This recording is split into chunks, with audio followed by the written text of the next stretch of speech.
Hello everyone and welcome to our channel. I hope सब बहुत ही अच्छे होंगे। सभी का हमारे प्यारे चैनल में बहुत ही स्वागत है।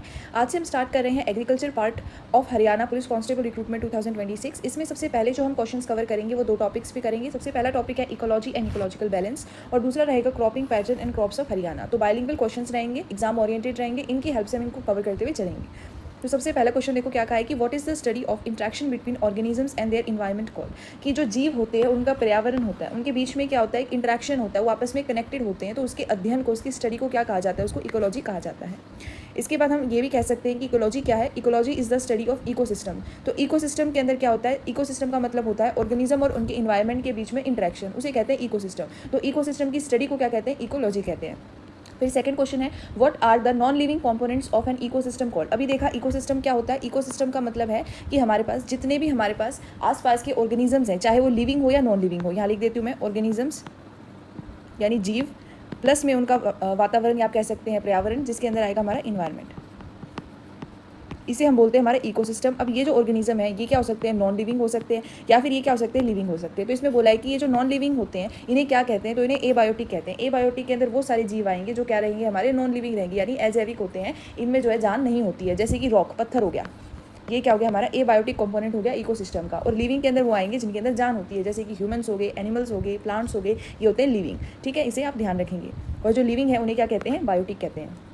थर्ड क्वेश्चन है green plants which prepare their own food are called. जो हरे पौधे होते हैं वो अपना भोजन स्वयं बनाते हैं, उसको क्या कहते हैं। तो वो जो हमारे पास ग्रीन प्लांट है जो खुद अपना खाना बना रहे हैं उन्हें हम प्रोड्यूसर्स कहते हैं। वो अपना खाना प्रोड्यूस करते हैं, उन्हें कहते हैं उत्पादक। ठीक है। और कंज्यूमर्स वो होते हैं उपभोक्ता, जो क्या करते हैं, बना बनाया जो खाना होता है इसको कंज्यूम करते हैं, खाते हैं। और डीकम्पोजर्स वो होते हैं जो मरी हुई चीज़ों को, सड़ी हुई चीज़ों को और छोटे छोटे हिस्सों में तोड़कर वहाँ से नष्ट करते हैं, खत्म करते हैं। तो कंज्यूमर्स के अंदर हम भी आते हैं, ह्यूमन, क्योंकि हम अपना खाना खुद नहीं बनाते हैं। जैसे कि आपने क्या किया, बाजार से भिंडी खरीदी, तो आपने भिंडी तो तैयार नहीं की ना, आपने तो उसको पकाया है। तो भिंडी किसने तैयार की है, पौधों ने। तो पौधे हो गए प्रोड्यूसर्स, हम उसको कंज्यूम कर रहे हैं अपने तरीके से, उसको चेंज करके, तो हमें कंज्यूमर्स। और जो फंगी होगी या फिर हमारे मशरूम्स हो गए, ये क्या होते हैं, डीकम्पोजर्स होते हैं। ये क्या करते हैं, जो खराब चीज़ें हैं, सड़ गई हैं, जो मर गई हैं, उनको पर्यावरण से खत्म करने के लिए काम में आते हैं। तो इनकी हेल्प से क्या होता है, हमारा वातावरण साफ रहता है। जैसे अगर आप कई बार नोटिस करते हैं, आप कहीं से गुजर रहे हैं और अचानक से आपको बहुत ही खराब स्मेल आती है, और कुछ दिनों के बाद आप वहीं से गुजरेंगे तो स्मेल नहीं आएगी। तो वो क्यों नहीं आती, क्योंकि जो डीकम्पोजर्स होते हैं ये उसे धीरे धीरे छोटे छोटे हिस्सों में काट कर बांट कर क्या करते हैं, खत्म कर देते हैं, नष्ट कर देते हैं। तो इससे हमारा पर्यावरण साफ हो रहा है। वो बदबू चली गई तो धीरे धीरे उसने क्या किया, मिट्टी में ही उस चीज़ को मिला दिया, उसकी कहीं ना कहीं खाद बना दी। जो जीव खा सकते थे, जितना हिस्सा खा सकते थे, वो खा भी गए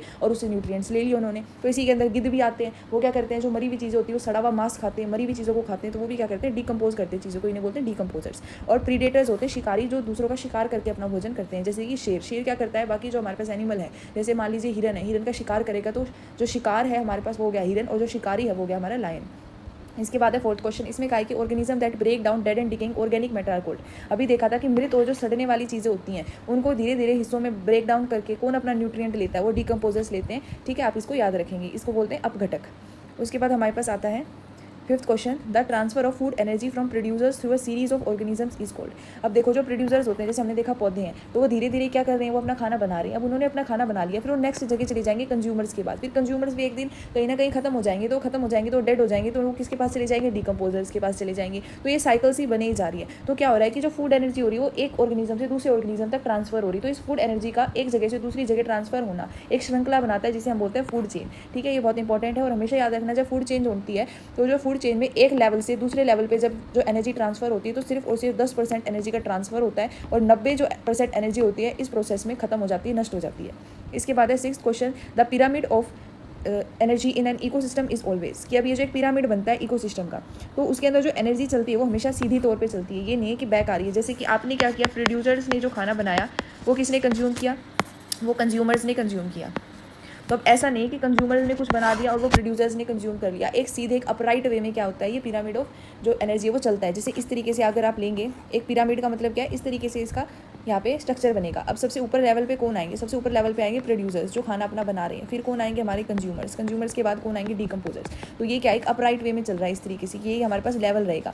तो ये सबसे बड़ा हमारे पास जो खुद खाना बना रहा है, जो हमारे पास क्या है, हमारे प्रोड्यूसर्स हैं। उसके बाद हमारे कंज्यूमर्स आते हैं, कंज्यूमर में हमारे क्या आते हैं, एनिमल्स आते हैं। एनिमल्स में भी हर्बीवोर्स आएंगे जो घास वगैरह खाते हैं, और कार्निवोर्स भी इसी में आएंगे जो मांस वगैरह खाते हैं, दूसरों का शिकार करके खाते हैं। फिर डीकम्पोजर्स आएंगे हमारे। तो ये क्या है कि पिरामिड बनता है, और इसमें जो एनर्जी है हमारी वो किस तरीके से अपराइट यानी सीधे तौर पर ट्रांसफर होती है। और ये हमने बात कर ली 10% एनर्जी पास होती है और इस प्रोसेस में 90% जो है हमारे पास वो लॉस हो जाती है एनर्जी। इसके बाद है 7th क्वेश्चन, इसमें कहा है कि which layer of the atmosphere protect earth from harmful ultraviolet rays, जिन्हें हम शॉर्ट फॉर्म में बोलते हैं यूवी रेज। तो ये बोल रहा है कि वायुमंडल की इनमें से कौन सी परत है जो पृथ्वी को हानिकारक जो यूवी रेज है उनसे बचाती है। तो वो होती है ओजोन लेयर। ओजोन का फॉर्मूला होता है O3 और ये हमें कौन सी लेयर में कौन सी हमारी परत में देखने को मिलता है, स्ट्रेटोस्फीयर में मिलता है। याद रखेंगे क्वेश्चन आ जाता है कि ओजोन लेयर कौन से हमारी लेयर में पाई जाती है, कौन से स्फीयर में पाई जाती है, तो ये स्ट्रेटोस्फीयर में पाई जाती है। इसके अलावा हमारे पास आता है ट्रोपोस्फीयर। तो ट्रोपोस्फीयर के अंदर क्या होता है, हमारी लाइफ होती है जिसके अंदर हमारे पास ऑक्सीजन बन रही होती है, हमारी ऑक्सीजन ट्रैप होती है। तो ये सबसे ज़्यादा लोएस्ट लेयर होती है, साथ ही में इसमें लाइफ वाली प्रोसेसेस होते हैं और जितने भी हमारे मौसम से रिलेटेड जितने भी हमारे पास यहाँ पे हम कह सकते हैं क्रियाएं होंगी, जितने भी हमारे पास प्रोसीजर्स होंगे वो सारे के सारे ट्रोपोस्फीयर में आते हैं या फिर आप बोल सकते हैं शोभ मंडल में आते हैं। इसके अंदर हमारे बादल हो गए, बारिश हो गई, हमारे स्टॉर्म्स हो गए, तूफान हो गए या फिर ओले गिर रहे हैं, आंधियाँ चल रही हैं, तो ये सारे के सारे किस्में होती हैं इसी लोवेस्ट लेयर में होती है जो रहती है हमारी ट्रोपोस्फीयर। इसको याद रखना। और आयनोस्फीयर के अंदर आयन्स होते हैं जो कम्युनिकेशन, क्यों ये क्या करता है कि जो इसके पास रेस जाती है उसे वापस बैक हमारे पास ट्रांसफर करता है पृथ्वी तक, तो इसी की वजह से क्या होता है कम्युनिकेशन अवेलेबल होता है। तो आप इसको याद रखना, स्पेशली रेडियो कम्युनिकेशन। फिर है मीजोफेयर, जो हमारे पास जो मीजोस्फीयर है, ये जो मध्य मंडल है, इसके अंदर मीटियर्स बर्न हो जाते हैं, यानी पृथ्वी में अगर कोई भी ऐसी चीज़ आ रही है जो बाहर से आ रही है तो एंटर होने से पहले क्या हो जाएगी, जलकर राख हो जाएगी, बर्न हो जाएगी। तो ये सबसे ज़्यादा ठंडी मेजर लेयर है, आप इसे भी याद रखेंगे। फिर है 8th क्वेश्चन, इसमें बोला है the rise in earth average temperature due to trapped gas is called. अब जो हमारी पृथ्वी है इसके अंदर क्या होती है, अगर गैस जो है वो ट्रैप हो जाती है, अलग अलग जो गैस एटमॉस्फेयर में फंस गई है, बाहर नहीं जा पा रही है, तो इससे क्या होगा, उन गैसेस के कारण जो पृथ्वी का तापमान है वो बढ़ जाएगा, उसमें वृद्धि हो जाएगी। तो इसे क्या बोलते हैं, इसे ग्रीन हाउस इफेक्ट बोलते हैं। कुछ जो हमारे पास ग्रीन हाउस गैसेज होती हैं उनके कारण क्या होता है, उनके फंसने के कारण हमारी पृथ्वी का जो टेम्परेचर है वो बढ़ जाता है। जैसे इसके अंदर सबसे हमारे पास कॉमन गैस आती है कार्बन डाइऑक्साइड। इसके बाद नेक्स्ट हमारे पास है the accumulation of toxic substances at increasing level in a food chain is known as. अब होता क्या है कि हमारे पास अलग अलग पेस्टिसाइड फर्टिलाइजर्स जैसे हम यूज़ कर रहे होते हैं, तो उसके अंदर क्या होता है, कुछ ना कुछ केमिकल्स मिले होते हैं। अब जैसे मान लीजिए आपने पढ़ा कि अभी जो पौधे होते हैं वो खुद अपना खाना तैयार करते हैं। अब कई क्या करते हैं, उसमें कीटनाशक या फिर कोई अलग ही केमिकल उसमें डाल दिया जाता है ताकि वो अच्छी यहाँ पे प्रोडक्शन दे और कीड़े मकोड़ों से बचा रहे। तो हुआ क्या कि उसके अंदर जो ये हमारे पास पौधा था इसके अंदर क्या हुआ कि कुछ केमिकल्स फंस गए। अब ये जो केमिकल्स इसके अंदर फंस गए हैं, इनको किसने कंज्यूम कर लिया, ह्यूमन्स ने कंज्यूम कर लिया या फिर एनिमल्स ने कंज्यूम कर लिया। तो फिर ये पेस्टिसाइड्स यहाँ आ गए, फिर ये अगर डेड हो जाते हैं, खत्म हो जाते हैं, तो ये डेड किसके पास चले गए, डिकम्पोज के पास। तो उन्होंने भी क्या कर लिया, उस केमिकल को खा लिया। तो ये क्या हो रहा है, ये केमिकल इकट्ठा होता जा रहा है। तो ये जो केमिकल इकट्ठा हो रहा है तो ये टॉक्सिक सब्सटेंस का एक्यूमुलेशन, यानी कि उसका इकट्ठा जो हो रहा है उस प्रोसेस को क्या कहा जाता है, बायो मैग्निफिकेशन कहा जाता है। ठीक है, आप इसको याद रखेंगे। और एक हमारे पास आता है बायो रेमिडेशन। बायो रेमिडेशन का मतलब होता है कि जो लिविंग ऑर्गेनिजम्स होते हैं वो क्या करते हैं, हमारे आसपास के जो पोल्यूटेंट्स होते हैं, जो खराब पदार्थ हैं जो हमारी पृथ्वी को नुकसान पहुंचा रहे हैं, उनको साफ करते हैं, उनको खत्म करते हैं। जैसे इसके अंदर डिकम्पोजर्स आते हैं, तो इसको बोलते हैं जैव उपचार। ठीक है, इसके बाद आता है 10th क्वेश्चन, इसमें कहा है कि विच नेशनल पार्क इन गुरुग्राम, या हमारा जो गुरुग्राम है Haryana, is well known for migratory birds. तो इसमें पूछा है कि गुरुग्राम जो हमारे पास है हरियाणा में स्थित कौन सा राष्ट्रीय उद्यान प्रवासी पक्षियों के लिए प्रसिद्ध है, यानी कि यहाँ पे क्या है, पक्षी माइग्रेट होकर आते हैं कि कुछ सीजन में आते हैं फिर चले जाते हैं। तो इसका राइट ऑप्शन है सुल्तानपुर नेशनल पार्क। इसे जाना जाता है माइग्रेटरी बर्ड्स के लिए। अगर ये पूछ ले कहाँ पर है तो ये कहाँ है, गुरुग्राम के अंदर है। फिर एक आता है कालेसर नेशनल पार्क, ये लेपर्ड्स के लिए जाना जाता है और ये कहाँ है, हरियाणा में ही है। फिर है हमारे पास जिम कॉर्बेट पार्क, ये बंगाल टाइगर्स के लिए जाना जाता है, ये उत्तराखंड में है। फिर हमारे पास आता है सरिस्का रिजर्व, ये कहाँ पर है, तो ये राजस्थान में है, ये जाना जाता है सक्सेसफुल टाइगर रीइंट्रोडक्शन प्रोग्राम के लिए। इसके बाद है 11th क्वेश्चन, इसमें बोला है Kalesar national park is located in which district of Haryana. अभी हमने बात की थी कालेसर नेशनल पार्क की, हरियाणा में ही है और हरियाणा में भी किस जिले में स्थित है, यमुनानगर में ही स्थित है। इसके बाद है 12th क्वेश्चन, इसमें बोला है Sultanpur national bird has been designated internationally as. अब ये जो सुल्तानपुर नेशनल बर्ड पार्क है हमारे पास, इसके अंदर क्या है कि माइग्रेटरी बर्ड्स आते हैं, किसी सीजन में आएंगे तो किसी सीजन में चले जाएंगे। ये क्या है, हमारे पास इंटरनेशनली जाना जाता है रामसर साइट के तहत। रामसर साइट के अंदर हमारी वेटलैंड्स आती है, यानी कि जो क्या है पानी से घिरी हुई है, जिनके अंदर हमें पानी ज़्यादातर देखने को मिल जाता है। तो इसमें ये पक्षियों और वेटलैंड के रूप में देखी जाती है। ये गुड़गांव के अंदर है और इसको इंटरनेशनली अंतर्राष्ट्रीय स्तर पर रामसर साइट यानी रामसर स्थल के रूप में देखा जाता है, इसको नामित किया गया है।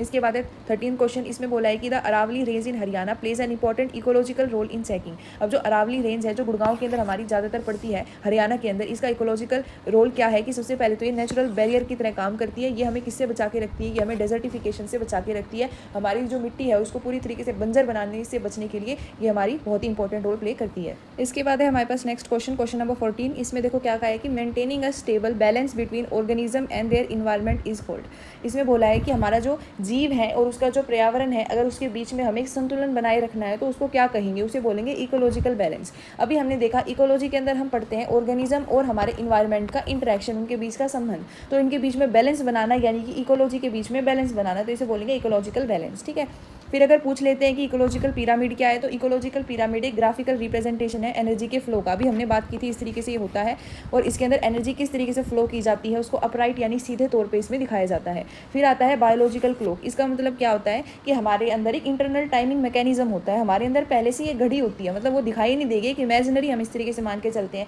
कि जैसे रात होते ही हमें नींद आने लगती है, तो ये क्या है कि हमारा बायोलॉजिकल टाइम है। तो इसी तरीके से जैसे कि जो पक्षी होते हैं उनका एक बायोलॉजिकल टाइम है कि वो इस सीज़न के अंदर वहाँ से एक जगह से दूसरी जगह माइग्रेट करते हैं कई पक्षी, तो इस तरीके से बोला जाता है कि उनके अंदर ऑलरेडी एक बायोलॉजिकल क्लॉक होती है। जैसे उनको रिप्रोडक्टिव टाइमिंग का पता होता है, उसी समय क्या होते हैं वो अंडे देते हैं, तो इस तरीके से हम कह सकते हैं कि हमारे अंदर एक बायोलॉजिकल क्लॉक होती है। फिर आता है नेचुरल सिलेक्शन। नेचुरल सिलेक्शन मतलब होता है प्राकृतिक चयन करना, ब्रीडिंग के लिए हो सकता है, रहने के लिए हो सकता है, ठीक है। तो ये हमारा जो भी अगर आपसे कोई पूछता है तो आप इस तरीके से उसको आंसर के अकॉर्डिंग टिक कर सकते हैं। उसके बाद है 15th क्वेश्चन। इसमें बोला है कि conservation of species with in their own natural habitat is called, कि जो प्रजातियां हैं आप उन्हें उन्हीं के प्राकृतिक आवास में ही क्या कर रहे हैं, उनको बचा रहे हैं, कंजर्व कर रहे हैं, संरक्षण दे रहे हैं।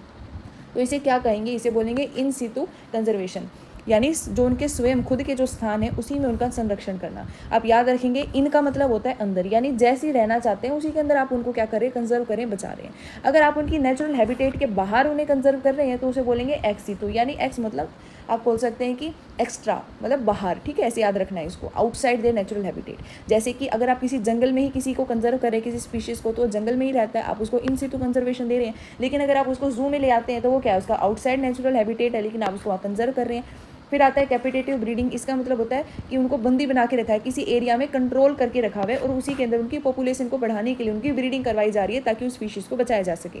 फिर आता है क्लोनिंग। क्लोनिंग एक एडवांस टेक्निक है जिसमें सेल्स से क्या होगा, हूबहू वैसी कॉपी बनाई जाएगी स्पीशीज़ की। फिर आता है 16th क्वेश्चन। इसमें बोला है कि how many major cropping seasons are there in India, कि भारत में प्रमुख कितने फल जो हमारी फसल उगती है उसके कितने मौसम होते हैं। तो 3 होते हैं, एक होता है रबी, एक होता है खरीफ और एक होता है जैद। तो रबी हमारा कौन सा होता है, खरीफ कौन सा होता है, जैद कौन सा होता है, वो भी हम पढ़ेंगे। मेनली यही 3 हमारे क्या होते हैं, क्रॉपिंग सीजन्स होते हैं जो भारत में भी देखने को मिलते हैं। इसके बाद आता है खरीफ क्रॉप जो होते हैं वो हरियाणा में जनरली कब जो है यहाँ पे बोए जाते हैं। तो हरियाणा में खरीफ फसलें सामान्यतः किस महीने में बोई जाती हैं, तो ये जून से लेकर जुलाई में बोई जाती हैं, आप इसको याद रखेंगे। फिर है हमारे पास रबी क्रॉप। तो रबी हमारी कब बोई जाती है, ये ठंड के मौसम में यहाँ पे बोई जाती है, जो रहेगा अक्टूबर से लेकर नवंबर तक। उसके बाद आता है कि जो रबी और जो हमारी खरीफ होती है इनके बीच में एक शॉर्ट क्रॉपिंग सीजन आता है, छोटे हमारे पास बीच में हमें समय देखने को मिलता है, उसको छोटे फसल मौसम को क्या कहते हैं, उसे बोलते हैं जायद, या फिर आप जेद बोल सकते हैं इसे, ठीक है। इसके बाद है 20 क्वेश्चन। इसमें बोला है कि रबी क्रॉप कौन सी है इनमें से बताओ। तो रबी हमारी ठंड में उगेगी, तो ये वीट यानी गेहूँ है। इसके बाद आता है which is major kharif crop grown in extensively in Haryana. तो पैडी उगाई जाती है यानी कि चावल।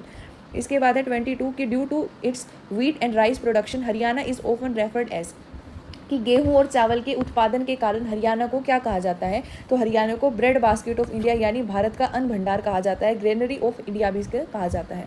अब हरियाणा के अंदर ही कौन से जिले को राइस बाउल यानी कि चावल की कटोरी कहा जाता है, तो कैथल को कहा जाता है। इसके बाद एक क्वेश्चन मैं आपसे पूछती हूँ कि जो हमारे पास जो सबसे बेहतरीन चावल हमारे पास होते हैं वो कहाँ पर उगाए जाते हैं, भारत के कौन से ज़िले में उगाए जाते हैं और उसका क्या नाम है उस चावल के वैरायटी का, ठीक है। इसके बाद हमारे पास आता है कि सिलिकॉन वैली ऑफ इंडिया किसे कहा जाता है, बेंगलुरु को कहा जाता है। स्पाइस गार्डन ऑफ इंडिया किसे कहा जाता है, सबसे ज़्यादा जो मसाला उद्यान है वो केरला को कहा जाता है। फिर भारत का फल कटोरा यानी फ्रूट बाउल ऑफ इंडिया कहा जाता है हिमाचल प्रदेश को। फिर 23 क्वेश्चन है the main source of irrigation in Haryana is, कि हरियाणा में सिंचाई का मुख्य स्रोत क्या है। तो हमारे पास नहरें और नलकूप यानी कैनाल और ट्यूबवेल हैं। इसके बाद हमारे पास है 24 क्वेश्चन की the Bhakra canal system is major source of irrigation for which state. जो भाखड़ा नहर है इसकी जो प्रणाली है वो किस राज्य की सिंचाई का प्रमुख स्रोत है। तो हरियाणा का ये प्रमुख स्रोत है, इसी के कारण जो इरिगेशन प्रॉपर्ली हो पा रहा है। इसके बाद है 25 क्वेश्चन। इसमें कहा है कि the western Yamuna canal primarily irrigate which region of Haryana. ये जो पश्चिमी यमुना नहर आती है हरियाणा में किस क्षेत्र को सिंचाई करने में मुख्य रूप से हेल्प करती है या उसकी मदद करती है। तो ऊपरी जो हमारे पास है, जो नॉर्थन हमारे पास हरियाणा है, उत्तरी हरियाणा जो यमुना नगर वाला हिस्सा है वहाँ पर इसकी सबसे ज़्यादा योगदान देखने को मिलता है इरीगेशन के लिए, सिंचाई के लिए। फिर आता है 26 क्वेश्चन। इसमें कहा है कि which is the major rabi oil seed crop of Haryana, कि इनमें से कौन सी रबी क्रॉप है पहले तो, और उससे क्या मिलता है हमें, ऑयल मिलता है, यानी कि जो तेल वाले बीज होते हैं जिनसे तेल निकाला जा सकता है। तो इनमें से प्रमुख रबी वाला कौन सा है, तो वो रहेगा मस्टर्ड यानी कि सरसों। तो इसे बोलते हैं रबी की तिलहन फसल। इसके बाद आता है 27 जो बाजरा है जिसे पर्ल मिलेट कहा जाता है, सबसे बेहतरीन कौन सी मिट्टी में ये उग सकता है। इसके बाद आता है 28 क्वेश्चन। इसमें कहा है कि cotton is classify as which type of crop. जो हमारी कपास होती है वो किस प्रकार की जो फसल है वो मानी जाती है, उसे किस प्रकार की फसल में वर्गीकृत किया गया है। तो उसे किया गया है खरीफ क्रॉप में। जो हमारे मानसून के टाइम में उगाई जाएगी। ठीक है, आप कह सकते हैं थोड़ी गर्मी होगी उस टाइम इसको उगाया जा सकता है।